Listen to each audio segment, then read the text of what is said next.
Last home game, kind of obviously disappointing with the that much of a loss, but teams that were beating Baltimore, so it's a tough task to begin with going in.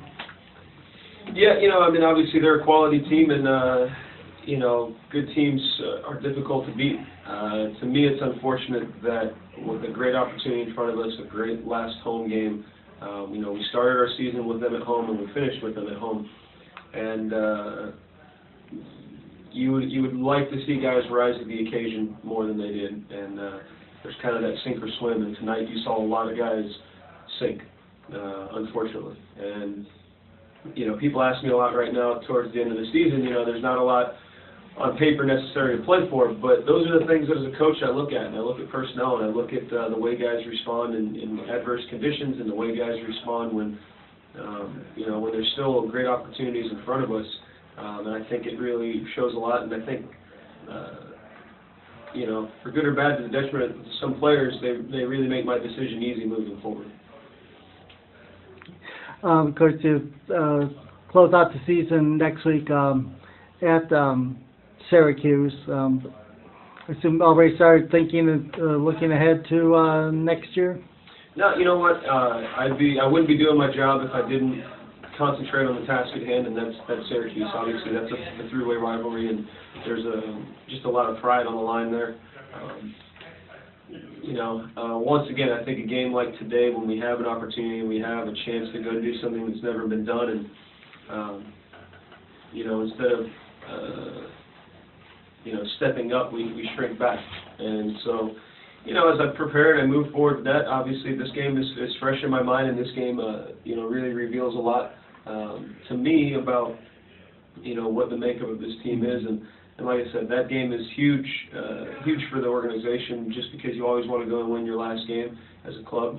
But then it's huge for me, and I think it's huge for the players. I hope they understand that too, that again, we don't have a postseason to play for, but it's another opportunity to prove to me, yes, I deserve to be here, or no, I don't.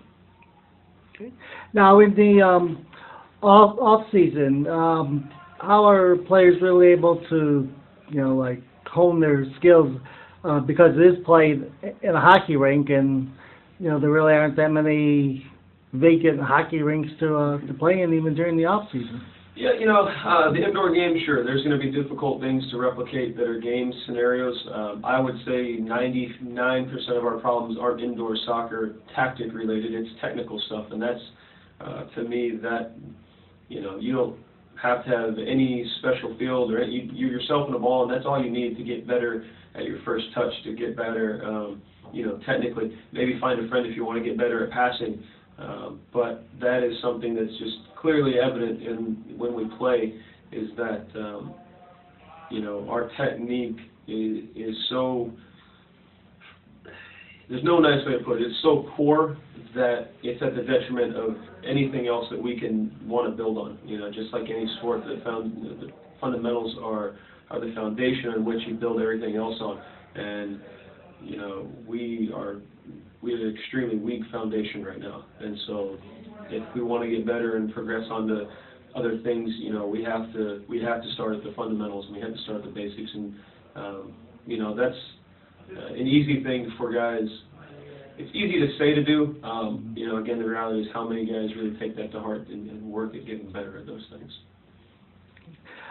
During the week, the club sent out a thing saying that that might be Doug Miller's final season. Has he made any indication as yet as to whether or not he would like to come back for another year? We haven't spoke about it. I think I was in that position not too long ago as a player in that decision, and so I want to respect his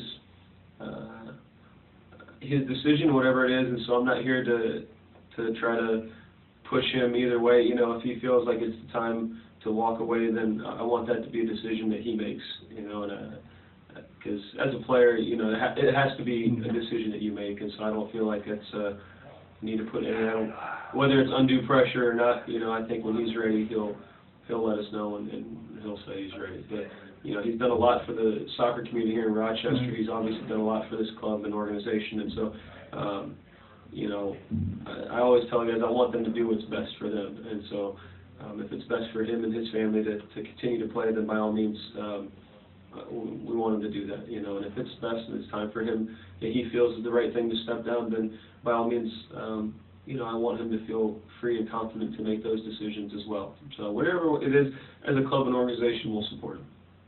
Okay.